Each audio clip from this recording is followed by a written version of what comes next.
બગદાણાની બબાલ સામે આવી અને એ પછી સામે આવ્યું કે કોળી સમાજની અંદર પણ ફાંટા છે, કારણ કે અનેક નેતાઓ અલગ અલગ રીતે મળવા માટે ગયા હતા, એ પછી ભાજપના હોય કે કોંગ્રેસના, અને સવાલ એ થાય કે જ્યારે કોળી સમાજ સંગઠિત છે તો પછી આવું વિભાજન કેમ થઈ રહ્યું છે। અને આ બધાની વાત કરી છે જ્યારે ગોંડલની અંદર એક કાર્યક્રમ હતો કે જે કોળી સમાજના ભગવાન છે વીર માંધાતા, એમની શોભાયાત્રા નીકળી હતી અને એ જ સમય દરમિયાન પરસોત્તમભાઈ સોલંકીએ કોળી સમાજને કહી દીધું છે કે આપણે એક રહેવાનું છે। હવે કોને આવું કહેવામાં આવ્યું છે, કેમ કહેવામાં આવ્યું છે, તેમની ચર્ચા કરીએ। નમસ્કાર, આપ જોઈ રહ્યા છો નિર્ભય ન્યૂઝ અને હું છું આપની સાથે રિદ્ધિ।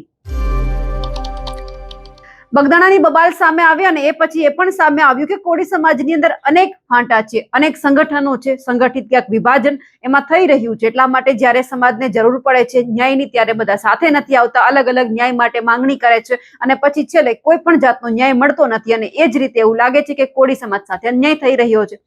આવી એક વાત છે બોટાદની અંદર, જે પૂંજા વંશ જે કોંગ્રેસના નેતા છે તેમણે કહી હતી કે આપણે એટલા બધા સંગઠન વધી ગયા છે કે આપણે સાથે તો થતા નથી, પરંતુ અલગ અલગ વિભાજન આપણું થઈ રહ્યું છે, આપણે એક થવાની જરૂર છે। અને આ સાથે જ જ્યારે પરસોત્તમભાઈ સોલંકી ગોંડલની અંદર જ્યારે આ શોભાયાત્રા નીકળી હતી એ જ સમય દરમિયાન એમણે કહી દીધું કે હવે આપણે કોઈ માંધાતા ગ્રુપના નામે નથી ચલાવવાનું, હવે ફક્ત આપણે ખાલી કોળી સેનાના નામે કોઈ પણ ગ્રુપ હોય તે ચલાવવાનું છે। એટલે હવે આપણે એક થવાનું છે, જેટલા આપણે સંગઠિત અલગ અલગ થઈશું એ જ રીતે કોઈક આપણા ભાગલા પણ પાડીને જશે। અને આ બધાની વચ્ચે હવે આપણે પૂંજા વંશને પણ સાંભળીએ અને એમની સાથે પરસોત્તમભાઈ સોલંકીએ શું કહ્યું છે અને એમના જે દીકરા છે દિવ્ય સોલંકી આ બાબતે શું કહ્યું છે તે પણ સાંભળીએ।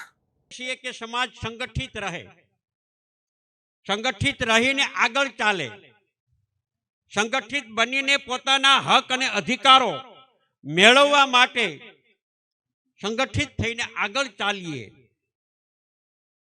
પણ અનુભવે એવું કહી શકાય કે સમાજમાં છેલ્લા વર્ષોમાં જેમ જેમ સંગઠનોનું પ્રમાણ વધતું જાય છે તેના કારણે સમાજ સંગઠિત થવાને બદલે સમાજ વિભાજિત થતો હોય એવું હું બહુ સ્પષ્ટપણે માનું છું। કોઈ પણ સંગઠન બને અથવા એ સંગઠન બનાવવા પાછળનો હેતુ અથવા આશય અંતે તો સેવા કરવા માટેનો છે, મદદ કરવા માટેનો છે। એ સંગઠનના માધ્યમ દ્વારા સમાજના સેવાળાના માણસને મદદ થઈ શકાય, મદદ કરી શકાય, એના માટે સંગઠનો બનાવતા હોય છે અને બનતા હોય છે। જૂની પટેલ વ્યવસ્થા સમાજમાં, એ પટેલ વ્યવસ્થા બંધ થતા જાય ને હવે જે થાય છે, ગામડામાં એક ગરબી થતી હતી, હવે નવા એક ગામની અંદર 2-2, 3-3 ગરબી મંડળો થાય છે। ગણપતિ બાપા નો આવે તો શેરીએ ગણપતિઓ થતા હોય છે। અલગ અલગ વ્યવસ્થાઓ થતી જાય છે અને તેના કારણે સમાજની સંગઠનની મૂળભૂત ભાવનાઓ જે છે એ મૂળ ભાવનાઓ જે છે એ ભૂલાઈ જાય છે। માંધાતા આમાં કોઈ ફરક નથી, એટલે અમે બધા સાથે મળી અને એક જ નામ રાખીએ અને એ છે કોળી સેના। અને એમાં માંધાતાનું આમાંથીને જે નામ છે એ અમે લોકો બધા ભેગા થઈ અને કાઢીએ અને કોળી સેના એક કરીએ, એવી તમને બધાને મારા તરફથી નમ્ર આપી।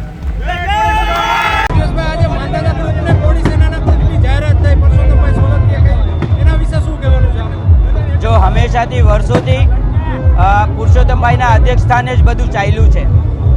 અમારા અહીંયા આખો સમાજ હોય તો પુરુષોત્તમભાઈને એના મોભી તરીકે માન્યા છે।